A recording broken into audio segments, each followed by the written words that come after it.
2024ನೇ ಇಸವಿಯ ಧನುರ್ಮಾಸ ಶುರುವಾಗಿ ಇನ್ನೇನು ಮುಗಿಯೋ ಸಮಯ ಬಂದಾಯಿತು. ಈಗ ಬರೋವಂತಹ ಶನಿವಾರ ಈ ಒಂದು ವರ್ಷದ ಧನುರ್ಮಾಸದ ಕೊನೆಯ ಶನಿವಾರ ಆಗಿರುತ್ತೆ. ಧನುರ್ಮಾಸದಲ್ಲಿ ಶನಿವಾರಕ್ಕೆ ಅದರದ್ದೇ ಆದ ವಿಶೇಷತೆ ಇರುತ್ತೆ. ಯಾಕಂದರೆ ಧನುರ್ಮಾಸದಲ್ಲಿ ನಾವು ಭಗವಾನ್ ವಿಷ್ಣುವಿನ ಆರಾಧನೆಯನ್ನು ಮಾಡ್ತೀವಿ. ಅದೇ ರೀತಿ ಶನಿ ಪರಮಾತ್ಮ ಹಾಗೆ ಆಂಜನೇಯ ಸ್ವಾಮಿಗೆ ನಾವು ಈ ಒಂದು ಧನುರ್ಮಾಸದಲ್ಲಿ ವಿಶೇಷ ಪೂಜೆಯನ್ನು ಮಾಡ್ತೀವಿ. ಅದರಲ್ಲೂ ಶನಿ ಪರಮಾತ್ಮನಿಗೆ ಯಾಕೆ ಮಾಡ್ತೀವಿ ಅಂದರೆ, ನಮ್ಮ ಜಾತಕದಲ್ಲಿ 7.5 ದೋಷ ಆಗಲಿ, ಶನಿ ಕಾಟ, ಶನಿ ದೋಷ ಹೀಗೆ ನಡೀತಾ ಇತ್ತು ಅಂತ ಹೇಳಿದ್ರೆ, ಈ ಒಂದು ಸಂದರ್ಭದಲ್ಲಿ ನಾವು ಈ ಒಂದು ಶನಿ ಪರಮಾತ್ಮನ ಪೂಜೆಯನ್ನು ಮಾಡೋದ್ರಿಂದ ಹಾಗೆ ಎಳ್ಳು ಬತ್ತಿಯ ದೀಪವನ್ನು ಹಚ್ಚೋದ್ರಿಂದ ಬಹಳ ಒಳ್ಳೆಯದಾಗತ್ತೆ. ಆ ದೋಷಗಳು ಕೂಡ ಹೋಗ್ತಾ ಬರುತ್ತೆ ಅಂತ ಹೇಳಲಾಗುತ್ತೆ. ಅದರಲ್ಲೂ ಧನುರ್ಮಾಸದ ಶನಿವಾರದಲ್ಲಿ ನೀವು ಕಪ್ಪು ಎಳ್ಳು ಬತ್ತಿಯ ದೀಪವನ್ನು ಹಚ್ಚೋದ್ರಿಂದ ತುಂಬಾ ಒಳ್ಳೆಯದು. ದೋಷಗಳು ಸುಲಭವಾಗಿ ನಾವು ತೊಡೆದು ಹಾಕ್ಬೋದು ಅಂತ ಹೇಳಲಾಗುತ್ತೆ. ಅದರಲ್ಲೂ ಈ ಒಂದು ಧನುರ್ಮಾಸದ ಇನ್ನು ಒಂದೇ ಒಂದು ಉಳಿದಿರುವಂಥ ಶನಿವಾರ ಈಗ ಬರುವ ಶನಿವಾರ ಆಗಿರುತ್ತೆ. ಅಂದಿನ ದಿನ ಹೇಗೆಲ್ಲ ಪೂಜೆ ಮಾಡಬೇಕು, ಏನು ಮಾಡಬೇಕಂತ ನಾನು ಹೇಳ್ತಾ ಹೋಗ್ತೀನಿ. ಈ ಒಂದು ಮಾಹಿತಿ ನಿಮಗೆ ಇಷ್ಟ ಆದರೆ ನನ್ನ ಚಾನಲನ್ನು ಸಬ್ಸ್ಕ್ರೈಬ್ ಮಾಡ್ಕೊಳ್ಳಿ. ಹಾಗೆ ವಿಡಿಯೋ ಇಷ್ಟ ಆದರೆ ಒಂದು ಲೈಕ್ ಮಾಡೋದನ್ನು ಖಂಡಿತ ಮರಿಬೇಡಿ. ಹಾಗೆ ಈ ಒಂದು ಮಾಹಿತಿ ಯಾರಿಗಾದರೂ ಅವಶ್ಯಕತೆ ಇದೆ ಅಂತ ಅನಿಸಿದ್ರೆ ಅವರಿಗೆ ಖಂಡಿತ ಶೇರ್ ಮಾಡಿ. ಇನ್ನು ಧನುರ್ಮಾಸದಲ್ಲಿ ಮುಖ್ಯವಾಗಿ ಮಾಡುವಂತಹ 2 ಕೆಲಸಗಳು ಏನು ಅಂತ ಹೇಳಿದ್ರೆ, ನಾವು ಪ್ರಾತಃ ಕಾಲದಲ್ಲಿ ಅಂದರೆ ಆದಷ್ಟು ಬೇಗ ಬ್ರಾಹ್ಮಿ ಮುಹೂರ್ತದಲ್ಲಿ ಎದ್ದು ದೇವಸ್ಥಾನಕ್ಕೆ ಹೋಗಿ ಅಲ್ಲಿ ಪೂಜೆಯನ್ನು ಸಲ್ಲಿಸುವುದು. ಅಂದರೆ ಅಲ್ಲಿ ಯಾವ ರೀತಿ ಪೂಜೆ ಅಂತ ಹೇಳಿದ್ರೆ, ನವಗ್ರಹವನ್ನು ಸುತ್ತೋದು, ಹಾಗೆ ಅಶ್ವತ್ಥಮರ ಪ್ರದಕ್ಷಿಣೆ ಹಾಕೋದು ಇದು ಮುಖ್ಯವಾದ ಕೆಲಸ. ಅದೇ ರೀತಿ ಕಪ್ಪು ಎಳ್ಳಿನ ಬತ್ತಿಯನ್ನು ಹಚ್ಚೋದು ಕೂಡ ಬಹಳ ಮುಖ್ಯವಾದ ಕೆಲಸ. ಇದನ್ನು ಪ್ರತಿದಿನ ಧನುರ್ಮಾಸದಲ್ಲಿ ಪ್ರತಿದಿನ ಮಾಡಿದ್ರೆ ಬಹಳ ಶ್ರೇಷ್ಠ ಅಂತ ನಾನು ಆಗಲೇ ಹಿಂದಿನ ವಿಡಿಯೋಗಳಲ್ಲಿ ಬಹಳಷ್ಟು ಸಾರಿ ತಿಳಿಸ್ಕೊಟ್ಟಿದ್ದೀನಿ. ಇನ್ನು ಆಗದೇ ಇರೋರು ಪ್ರತಿ ಶನಿವಾರ ಈ ಒಂದು ಧನುರ್ಮಾಸದ ಪ್ರತಿ ಶನಿವಾರ ಈ ಒಂದು ಕೆಲಸವನ್ನು ಮಾಡಿ ಅಂತ ಹೇಳಿದ್ದೀನಿ. ಈಗ ಈ ವರ್ಷದಲ್ಲಿ ಇದು ಕೊನೆಗೊಳ್ಳುತ್ತೆ. ಈ ಒಂದು ಬರೋ ಶನಿವಾರ ಮಾತ್ರ ಕೊನೆ ಶನಿವಾರ ಆಗಿರುತ್ತೆ ಧನುರ್ಮಾಸದಲ್ಲಿ ನಮಗೆ ಸಿಗೋವಂಥದ್ದು. ಆಗಲೇ ಹೇಳ್ದಂಗೆ ಧನುರ್ಮಾಸದಲ್ಲಿ ಶನಿವಾರಕ್ಕೆ ಅದರದ್ದೇ ಆದ ವಿಶೇಷತೆ ಬಹಳನೇ ಇರುತ್ತೆ ಧನುರ್ಮಾಸದಲ್ಲಿ. ಹಾಗಾಗಿ ಈ ಒಂದು ಶನಿವಾರ ನೀವು ಏನು ಮಾಡಬೇಕಂದ್ರೆ, ಆದಷ್ಟು ಬೇಗ ಬೆಳಗ್ಗೆ ಎದ್ದೇಳಿ. ಬ್ರಾಹ್ಮಿ ಮುಹೂರ್ತದಲ್ಲಿ ಎದ್ದರೆ ತುಂಬಾ ಒಳ್ಳೆಯದು. ಹಾಗೆ ಆಗಲಿಲ್ಲ ಅಂತ ಹೇಳಿದರೆ ಸೂರ್ಯೋದಯದ ಸಮಯದಲ್ಲಾದರೂ ಎದ್ದೇಳಬೇಕಾಗತ್ತೆ. ಎದ್ದು ಮನೆಯನ್ನೆಲ್ಲ ಸ್ವಚ್ಛಗೊಳಿಸಿ ಮನೆಯ ಮುಂದೆ ಬಾಗಿಲಿಗೆ ನೀರು ಹಾಕಿ ರಂಗೋಲಿಯನ್ನು ಹಾಕಬೇಕು. ಹಾಗೆ ತುಳಸಿಯ ಮುಂದೆ ಕೂಡ ತೊಳೆದು ರಂಗೋಲಿಯನ್ನು ಹಾಕಬೇಕು. ಇದು ತುಂಬ ಒಳ್ಳೆಯದು. ಈ ಒಂದು ತುಳಸಿ ವಿಷ್ಣು ಪ್ರಿಯಳು. ಹಾಗಾಗಿ ತುಳಸಿಗೆ ನಾವು ಎಷ್ಟು ಆರಾಧನೆ ಮಾಡ್ತೀವಿ ಒಂದು ಧನುರ್ಮಾಸದಲ್ಲಿ ಭಗವಾನ್ ವಿಷ್ಣು ಸಂತೃಪ್ತಿಗೊಳ್ತಾರೆ ಅಂತ ಹೇಳಲಾಗುತ್ತೆ. ಹಾಗಾಗಿ ತುಳಸಿಯ ಮುಂದೆ ರಂಗೋಲಿ ಹಾಕೋದನ್ನು ಕೂಡ ತಪ್ಪದೆ ಮರೆಯದೆ ಹಾಕಿ. ಆ ನಂತರ ಸ್ನಾನವನ್ನೆಲ್ಲ ಮುಗಿಸಿ ಬಂದು ನಿತ್ಯ ಪೂಜೆ ಏನಿರುತ್ತೆ ಅದನ್ನೆಲ್ಲ ಮುಗಿಸಿ ತುಳಸಿಗೂ ಕೂಡ ಪೂಜೆ ಮಾಡಿ, ಹೊಸಲಿಗೂ ಕೂಡ ಪೂಜೆ ಮಾಡಿ ದೇವಸ್ಥಾನಕ್ಕೆ ಹೋಗಬೇಕಾಗತ್ತೆ. ಅದು ಎಷ್ಟು ಬೇಗ ಆಗುತ್ತೆ ಅಷ್ಟು ಬೇಗ ಹೋಗಿ. ನಿಮ್ಮ ಮನೆಯ ಸುತ್ತಮುತ್ತಲು ಯಾವ ದೇವಸ್ಥಾನ ಇದೆ ಅದಕ್ಕೆ ಹೋಗಿ.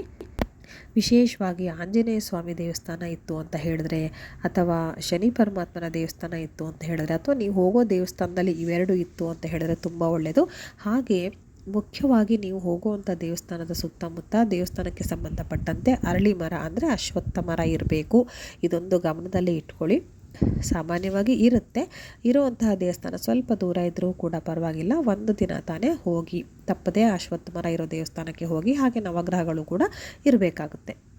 ಹಾಗೆ ಹೋದ ತಕ್ಷಣ ನೀವು ಎಳ್ಳು ಬತ್ತಿಯನ್ನು ಹಚ್ಚೋದಾಗಲಿ ಅಥವಾ ಅಶ್ವತ್ಥ ಮರ ಪ್ರದಕ್ಷಿಣೆಯನ್ನಾಗಲಿ ಖಂಡಿತ ಮಾಡಬಾರ್ದು. ಇದೊಂದು ನೆನ್ಪಿಟ್ಕೊಳ್ಳಿ. ಯಾವ ಸಮಯ ಬೇಕಾದರೂ ಆಗಿರಲಿ, ಧನುರ್ಮಾಸದಲ್ಲಿ ಅಂತ ನಾನು ಹೇಳ್ತಾ ಇಲ್ಲ, ಯಾವ ಸಮಯದಲ್ಲಾದರೂ ಕೂಡ ಹಾಗೆಯೇ ಮೊದಲು ಹೋಗಿ ದೇವರ ದರ್ಶನ ಮಾಡಬೇಕಾಗತ್ತೆ.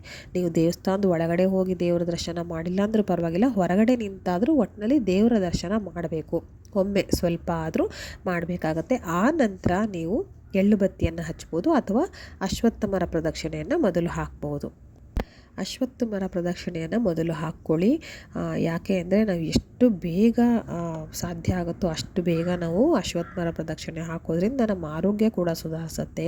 ದೈಹಿಕ ಆರೋಗ್ಯ ಹಾಗೆ ಮಾನಸಿಕ ಆರೋಗ್ಯ ಕೂಡ ಸುಧಾರಿಸುತ್ತೆ. ಎಲ್ಲ ರೀತಿಯಲ್ಲೂ ಒಳ್ಳೆಯದಾಗುತ್ತೆ. ಹಾಗೆ ಯಾವ ಸ್ತೋತ್ರವನ್ನು ಹೇಳಬೇಕು ಅರಳಿ ಮರ ಸುತ್ತುವಾಗ ಅನ್ನೋದನ್ನು ಸಾಮಾನ್ಯವಾಗಿ ಎಲ್ರಿಗೂ ಗೊತ್ತಿರುತ್ತೆ. ಇನ್ನೂ ಗೊತ್ತಿಲ್ಲದೆ ಇರೋರಿಗೆ ನಾನು ಡಿಸ್ಕ್ರಿಪ್ಷನ್ ಬಾಕ್ಸಲ್ಲಿ ಹಾಕಿರ್ತೀನಿ. ನಿಮಗೆ ಅದನ್ನು ನೀವು ಸೇವ್ ಮಾಡಿ ಇಟ್ಕೊಳ್ಳಿ, ಇಲ್ಲ ಒಂದು ಸ್ಕ್ರೀನ್ಶಾಟ್ ತೆಗೆದು ಇಟ್ಕೊಳ್ಳಿ. ಅದನ್ನು ಕನಿಷ್ಠ ನೀವು 11 ಬಾರಿ ಆದರೂ ಹೇಳಬೇಕಾಗತ್ತೆ. ಅದಕ್ಕೆ ಮೇಲ್ಪಟ್ಟು ನೀವು ಎಷ್ಟು ಬಾರಿ ಹೇಳಿದ್ರೂ ಅಷ್ಟು ಒಳ್ಳೆಯದು. ಅಷ್ಟಾದ ನಂತರ ಹಸಿ ಹಾಲನ್ನು ತೊಗೊಂಡೋಗಿರಬೇಕಾಗತ್ತೆ. ಹಸಿ ಹಾಲನ್ನು ಅರಳಿ ಮರದ ಬುಡಕ್ಕೆ ಹಾಕಿ, ಹಾಗೆ ನೀವು ಬೆಳಕು ಆಗೋ ಒಳಗೆ ಅರಳಿ ಮರನ ಯಾವುದೇ ಕಾರಣಕ್ಕೂ ಮುಟ್ಟಲೇಬಾರ್ದು ಅಂತ ಕೆಲವರು ಹೇಳ್ತಾರೆ.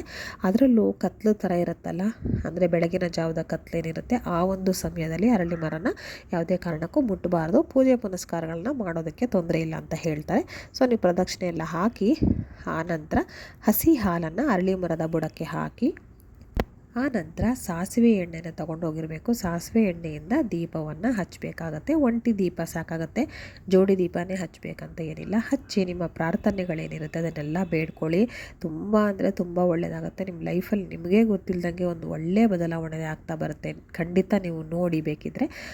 ಅದಾದ ನಂತರ ದೇವಸ್ಥಾನದ ಒಳಗಡೆ ಬಂದು ನೀವು ಎಳ್ಳು ಬತ್ತಿ ಎಲ್ಲಿ ಹಚ್ಚೋ ಒಂದು ಅವಕಾಶ ಮಾಡಿಕೊಟ್ಟಿರ್ತಾರೆ ದೇವಸ್ಥಾನದಲ್ಲಿ, ಆ ಜಾಗದಲ್ಲಿ ಎಳ್ಳು ಬತ್ತಿಯನ್ನು ಹಚ್ಚಿ, ಹಾಗೆ ನಿಮ್ಮ ಸಂಕಲ್ಪ ಏನಿರುತ್ತೆ, ಯಾವುದಕ್ಕೋಸ್ಕರ ಹಚ್ತಾ ಇರ್ತೀರಾ, ನಿಮ್ಮ ಮಕ್ಕಳ ವಿದ್ಯಾಭ್ಯಾಸನೋ ಉದ್ಯೋಗನೋ ಅಥವಾ ಮನೆಯ ಕಷ್ಟ ಕಾರ್ಪಣ್ಯಗಳು ಅಥವಾ 7.5 ದೋಷನೋ ಅಥವಾ ಮನೆಯಲ್ಲಿ ಏನಾದರೂ ಬಡತನ ಯಾವುದೇ ಒಂದು ಸಮಸ್ಯೆ ಇರಲಿ ಅದನ್ನು ಬೇಡ್ಕೊಳ್ತಾ ಅದನ್ನು ನೆನಪು ಮಾಡ್ಕೊಳ್ತಾ ಒಂದು ಸಂಕಲ್ಪ ಮೂಡಿ ಬರಬೇಕು ನಿಮ್ಮ ಮನದಲ್ಲಿ. ಆ ರೀತಿ ಮಾಡ್ಕೊಳ್ತಾ ಎಳ್ಳು ದೀಪವನ್ನು ಹಚ್ಚಿ, ಹಾಗೆ ಅದು 9 ಹಚ್ಚಬೇಕು. 9ಕ್ಕಿಂತ ಕಮ್ಮಿ ಹಚ್ಚಬೇಡಿ. ಹೆಚ್ಚು ಹಚ್ಚಿದ್ರೂ ಪರವಾಗಿಲ್ಲ, ಆದರೆ 9ಕ್ಕಿಂತ ಕಡಿಮೆ ಹಚ್ಚಬೇಡಿ. ಹೆಚ್ಚು ಅಂತ ಹೇಳಿದ್ರೆ 9ರ ಗುಣಾಕಾರದಲ್ಲಿ ಹಚ್ತಾ ಹೋಗಬೇಕಾಗತ್ತೆ. 9, 18, 27 ಈ ರೀತಿಯಾಗಿ 9 ಬಹಳ ಶ್ರೇಷ್ಠವಾದ ಸಂಖ್ಯೆ ಎಳ್ಳು ಬತ್ತಿಯನ್ನು ಹಚ್ಚೋದಕ್ಕೆ, ಹಾಗೆ ನವಗ್ರಹಗಳು ತೃಪ್ತಿಗೊಳ್ಳೋದಕ್ಕೆ ಅಂತ ಹೇಳ್ತಾರೆ.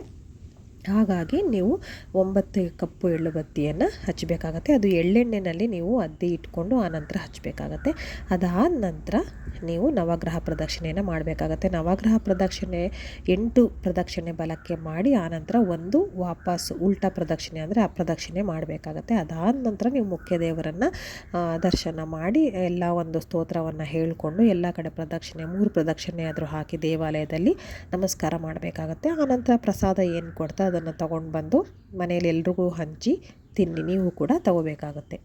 ಹೀಗೆ ಧನುರ್ಮಾಸದ ಕೊನೆಯ ಶನಿವಾರದ ಪೂಜೆ ಮಾಡಬೇಕಾಗತ್ತೆ. ಹಾಗೆ ಇನ್ನೊಂದು ವಿಚಾರ ಅಂತ ಹೇಳಿದ್ರೆ, ಅರಳಿ ಮರವನ್ನು ನೀವು ಬೆಳಕಾದ ಮೇಲೆ ಹೋಗ್ತೀರಾ ಅಂದರೆ ಖಂಡಿತ ಮುಟ್ಟಬೇಡಿ. ಹಾಗೆ ನವಗ್ರಹಗಳನ್ನು ಕೂಡ ಮುಟ್ಟಬೇಡಿ, ಯಾವುದೇ ಕಾರಣಕ್ಕೂ ಮುಟ್ಟಬೇಡಿ.